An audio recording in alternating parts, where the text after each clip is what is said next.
Hello everyone and welcome back to Disco Elysium episode 17. In the last episode we finished the first day, Monday.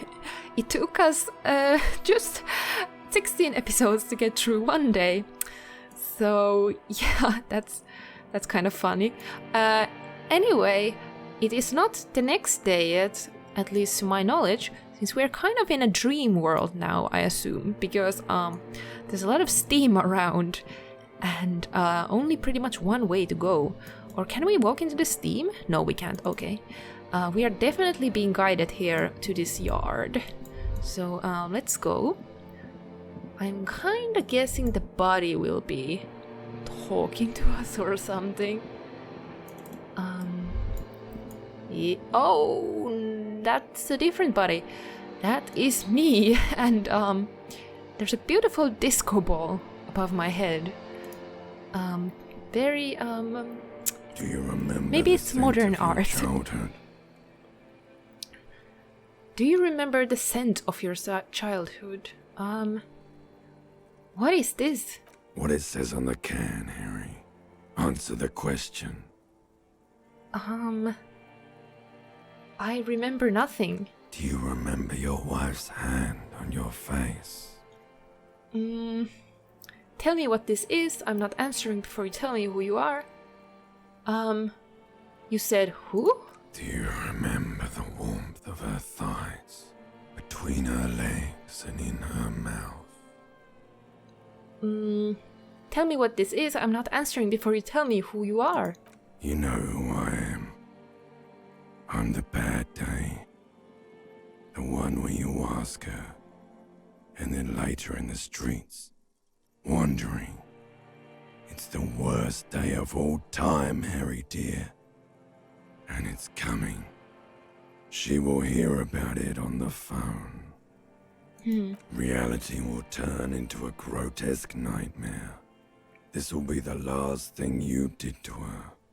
Tell me, do you remember the love of your life? I left. Oh no, funky baby, you stayed. It was the rest of it that left. Or you just stood there, with one hand on the bottle and the other on your dick, watching it go. Tell me, where are your friends? Human beings have friends, Harry boy. Where the hell are yours? I can get it all back. No, it's gone. 3 times gone and never coming back.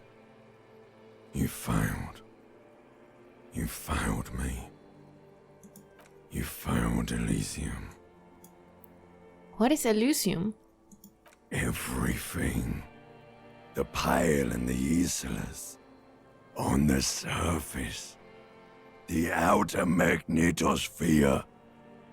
Burning, furious truth.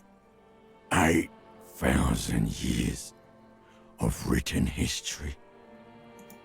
You really dropped the ball, Harry. 4.6 billion people. And you failed every single one of them. You really fucked up. I've talked to you before.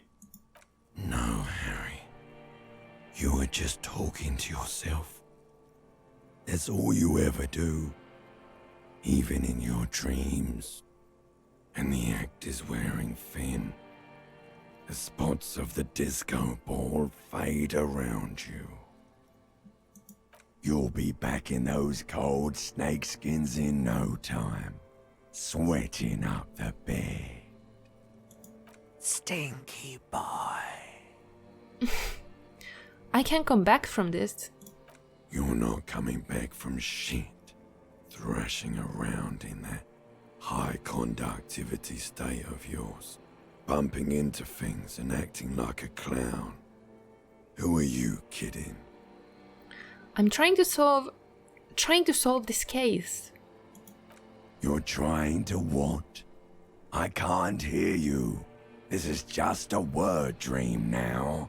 Jumbled up garbage. The pictures are gone. The bed rises to meet you. A thin, sleep-like state. More glass than velvet, grinding in your head.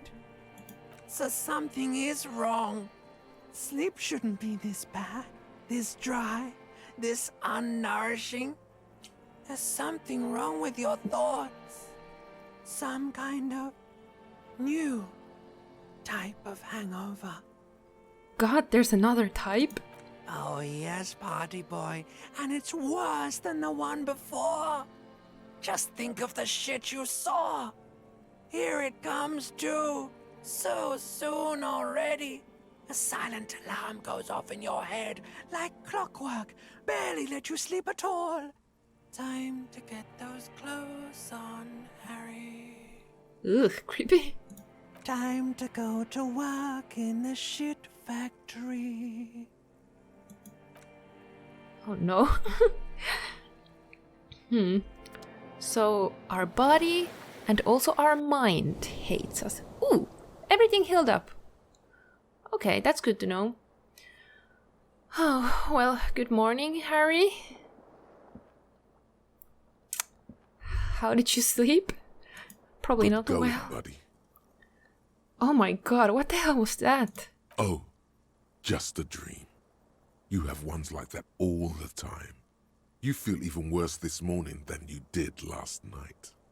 What the hell is going on with me? You mean, why are you so tired?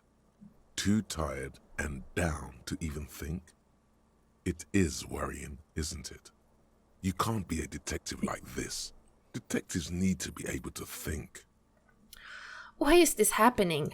It's just that your heart has finally pumped all the speed out of your system, Buster. Time to get some more. Don't do that. Stay strong. The hangover will wear off. You don't need to keep doing this to yourself. Wait, what is speed? Oh, I love how you pretend to not know what it is. Speed is a potent central nervous system stimulant. It kept you propped up all day yesterday, despite your debilitating hangover. How else did you think you even got up from this floor? You got up from this floor because of a holy vow you made 16 years ago, with me. To wake up exactly 7:30 every morning until the day you die. Ugh, that sounds terrible. What a terrible promise. Don't be silly. There was no vow. You were high on speed. That was the only reason you got up. You can't detect without it. It's that simple. I want there to be like a volition electrochemistry from haters to lovers arc. I want them to start liking each other because they really hate each other. No, I really don't. I want to stay off the drugs. I want to try to get better, you know? No, I can take this. I am not going to go looking for speed. Are you sure? Ready to live as this pathetic shell of yourself for days? Basically, a week. Let's be honest, 2 weeks. Maybe 3. You won't make it. Half the town will be dead by then. You will be fired. That's a lie. I can do this without the speed. Half the town won't be dead. Suit yourself, slow, sad shell man. See how you do without your spark. Oh boy, with the electrochemistry. Really is not a fan of ours. Alright, so how many... Okay, we have 2 skill points.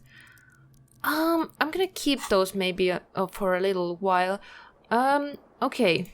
First things first. There's a bunch of bottles in our room. Also, take those gloves off. It's pretty gross that we had them all while we slept. Let's collect a few bottles here. Because... Why can't we take this bottle? So sad. Okay. Because we need some money. Because we need 20 real to stay here for the next night. I don't know what happens if you don't have enough money, you know, for a second time. So yeah. Let's see about this window. Can we do anything? The window stands broken in its frame. Cold wind blows in. We can assess the damage again. It has been here a while. I don't know what use is this, but... What do you mean? Nope. System damage. How would you do? I don't know what I was trying to do. That's the same answer as last time. Okay. Let's put our bag back there. I hope the... Oh, it says contains some... Oh, okay. Alright. Well, let's see how's the world doing today. Seems to be quite cold maybe, but we are not in Igaunas, I guess. Okay, I think Kim is here, but he's probably already up. Yeah, he's probably up already. So let's go downstairs. Today's mission is definitely to get that body into the fridge. Absolutely gonna be our first... Oh my god, the conference room is open. Great. Great. And Kim is somewhere here, apparently. Okay, right over there. Yeah, the body needs to be get to the fridge, because it cannot be outside any longer. I mean, it's gonna be really bad if it is. Hello. Good morning. Morning. Partner. He gives you a quick nod. Looks like we can get to work at once. The union muscle turned up. They look rowdy. We should talk to them. Why do we need to talk to them? What do you mean rowdy? I mean ungovernable. Martinez isn't exactly enthusiastic about the RCM being here. They prefer to be policed by the union. These men here, men who drink beer for breakfast, there's talk of an armed wing of the union called the Hardy Boys, who are responsible for state policing. I think it's them. Are these men the guard they told us about yesterday? I completely forgot. Sorry, I had a rough night's sleep. It's them by the looks of it. Loud and nasty, just like the manager said. One loose thread less to worry about. Oh. And one big problem to replace it. Another skill point. Alright, well, why do we need to talk to them? Everything points to the dock workers union. The belt used for hanging him. The circumstances in Martinez. My preliminary information. Which may, of course, all be wrong. But we still need to talk to them. And it won't be easy. There are so many of them. Maybe we should call in reinforcements? That would just escalate tensions. No captain would sign off on it. Solving one murder isn't worth a conflict between the RCM and the Debarders Union. In fact, even the death of 2 detectives might not warrant an all-out war. So let's keep a cool head, okay? Okay. He's not exaggerating about that mortal danger. Just calmly factoring it in. Your fists clench and your pulse rises uncomfortably. Okay, let's roll. One more thing before we do. We don't have to talk to them immediately. We can walk right past them, continue with our business. Good. A power move. Purposefully concentrate on something else first. They're in no hurry to leave. They think they own the place. Anyway, I leave that choice to you.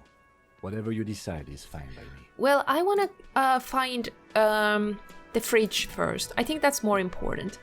I think maybe first we should go check out... is the body still there? I hope it is. Wait, let's talk to some of these people here. Just a moment.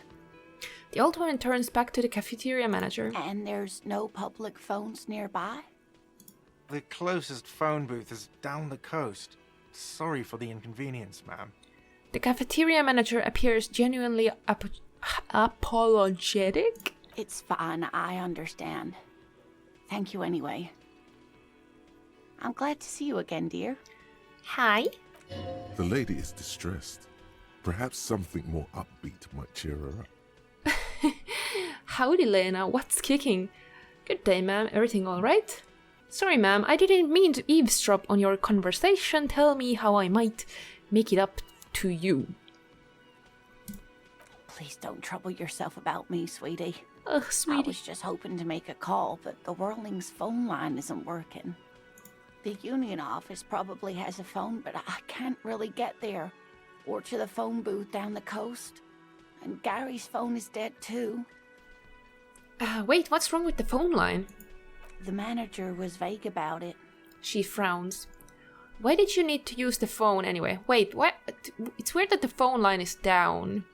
Because we were called by... Who was it? Caller? Was it Sylvie or someone who called us about the party? Well, it was a voice modulated. But yeah, I think it came from here, the call, anyway. Why did you need to use the phone, anyway? To let the young woman who's house-sitting for us know that we may be delayed.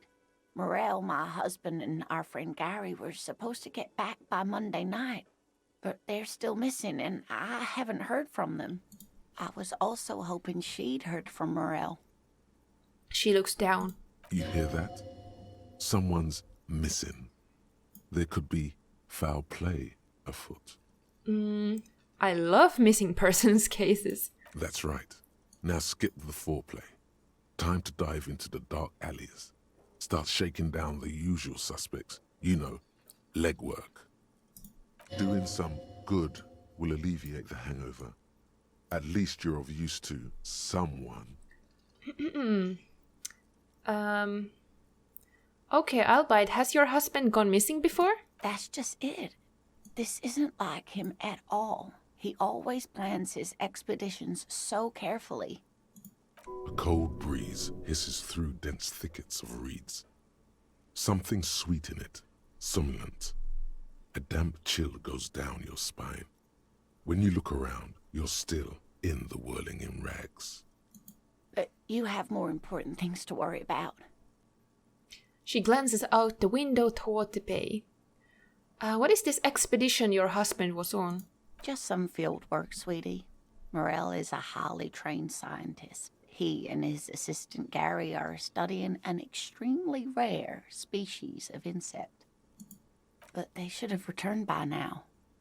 They were just going down the coast across the water lock to set a few traps. He said they'd be back on Monday. What could be keeping them? Wait, who's this Gary person? Do you trust him? Oh, sweetie, it's nothing like that. Gary's as loyal as they come. I trust him with my husband's life any day. Are they in a rough neighborhood? There's a nameless old fishing village nearby, but we've never had any trouble there before.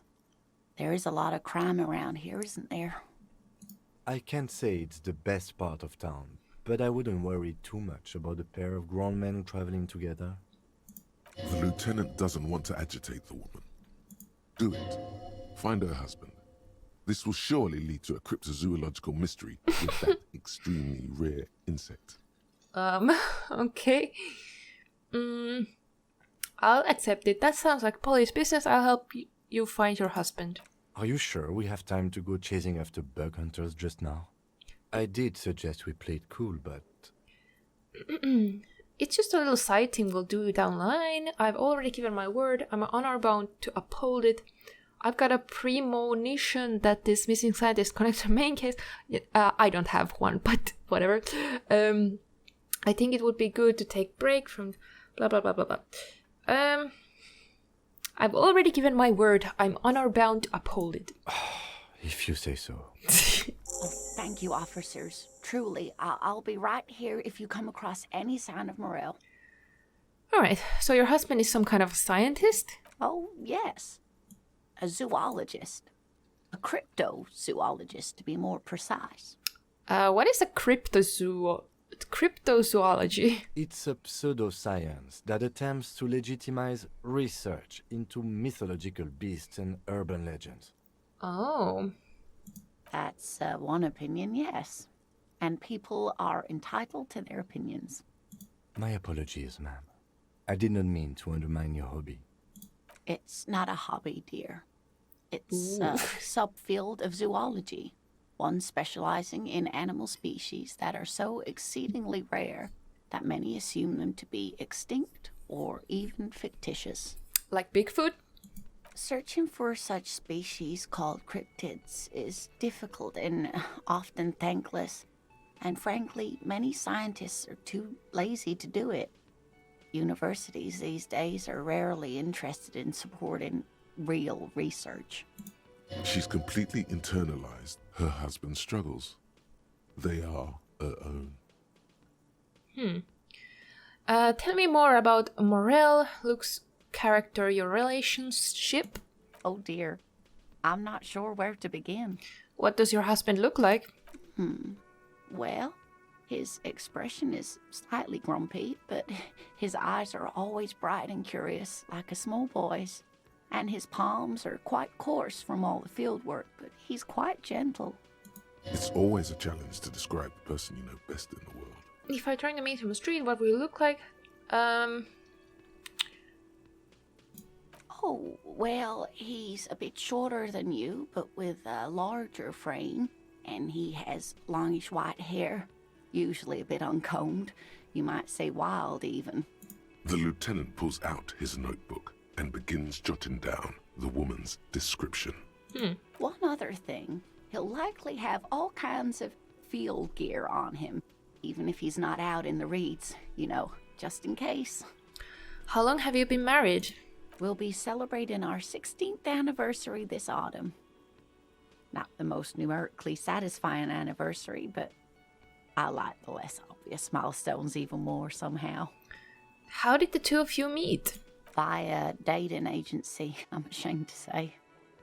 I was looking to get back into the scene after recovering from my accident, and he'd just divorced. We hit it off, and, well, here we are. She smiles wistfully. She's skipping over some important parts. Perhaps you'll find out more later. I think I have all the information I need. Let's move on. I hope I've been useful. Tell me more about this rare insect your husband is looking for. Oh, sweetie, it's fascinating. But I shouldn't bore you with entomological minutiae. The lieutenant gives you a sideways glance. You're right. I don't have time for insect facts right now. Let's talk about something else. Of course, dear. Suggestion, maybe you could convince her to tell you about some cool cryptids. Why? I don't know. That's all for now, ma'am. We'll come back to this. I want to go, yeah, and I'm gonna, really want to talk to the gardener also, but, you know what? We're gonna go to the yard first. I want to just very quickly go see that the body is there and nothing's happened to it, because I'm really not convinced that the body is okay. I wonder if the kids are back. Oh, there they are. Okay, the body looks very normal. Normal as it gets. Okay, well, let's go talk to some kids then. Well, I only know of one kid, and it's the bookstore kid. But maybe she knows. She doesn't look like, though, a person who would know about every snowflake this, but is like a I don't little know. gift from the sky. Okay, we can actually ask this. So, say, child, you wouldn't happen to know a good fridge, would you? A fridge? Yes, like a big fridge a cop could put a dead body into.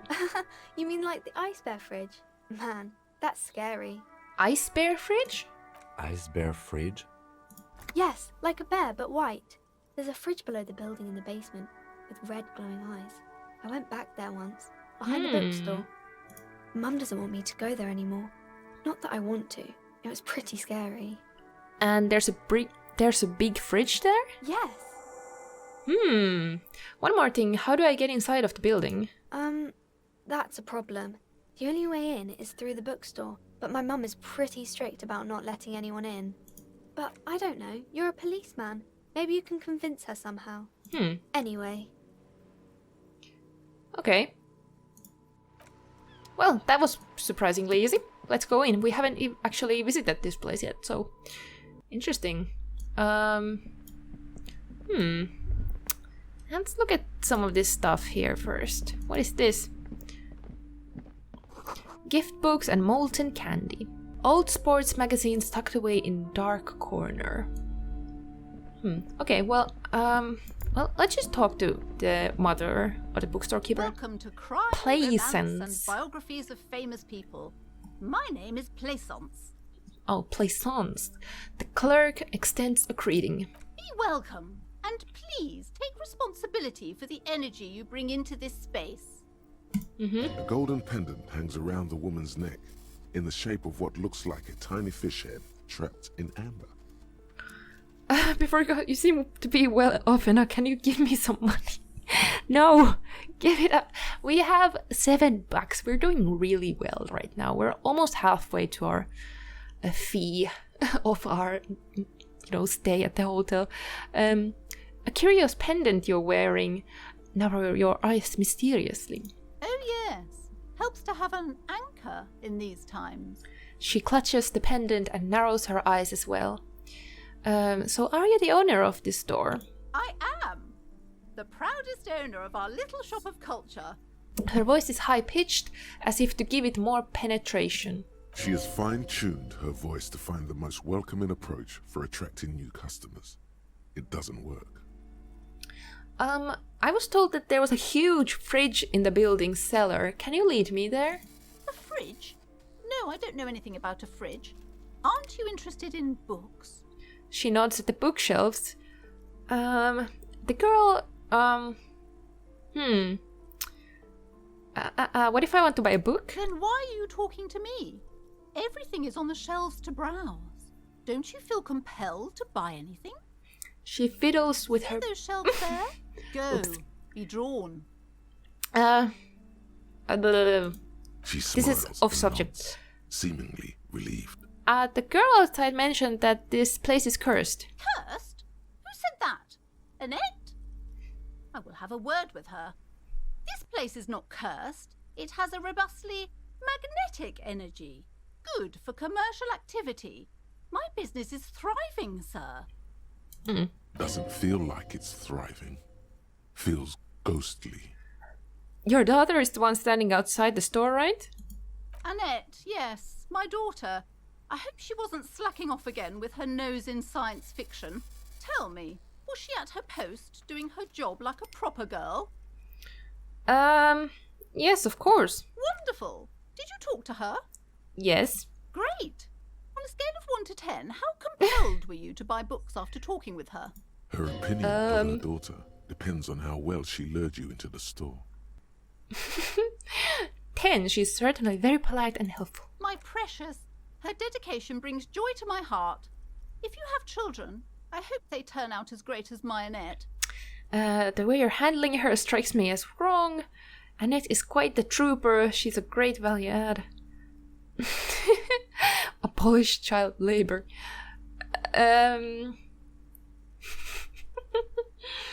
I'm really tempted to say this, but we're also trying to get to the basement, to the fridge. Let's change the woman subject before for you now. Scans the store, her shoulders rigid. Okay, yes. So let's see how she reacts if we try to go somewhere. You see a set of tattered curtains blocking the way to another room. A strange cage-like trinket dangles from the curtains. Excuse me, officer. The back room is strictly for employees only. Shopkeeper, what's behind the curtains? Nothing. Why aren't you browsing the books? Don't you feel compelled to look at the books? You ought to. Oddly enough, the more she tries to draw you away from the curtains, the more alluring they become. Examine the strange cage-like trinket. You see some kind of charm, an irregular polyhedron assembled from bones, sticks, and straw. Inside, a disturbing fish head with empty eye sockets stares at you. Ugh. Aside from poking at it suspiciously, there is nothing else to do with the fish head charm at this time. The curtains remain shut before you. Pull open the curtains? Just as you're about to pull apart the curtains, the petrified voice of the shop owner cries out once more. Sir, don't touch that. I told you it's off limits for the customers. Her hand has closed around her pendant, her fingers nervously playing with the talisman. Parapsychologically speaking, we're done if you decide to open them. I won't be held responsible for the consequences. It's too dangerous. She looks away, mumbling. Why is everyone always messing with the curtains? Why can't they just buy books like normal people? I've heard that there's a fridge that I need. This is about the curse, that's what you're afraid of. This is different, I'm a police officer, I need to get in there. But I sense this place calling for me.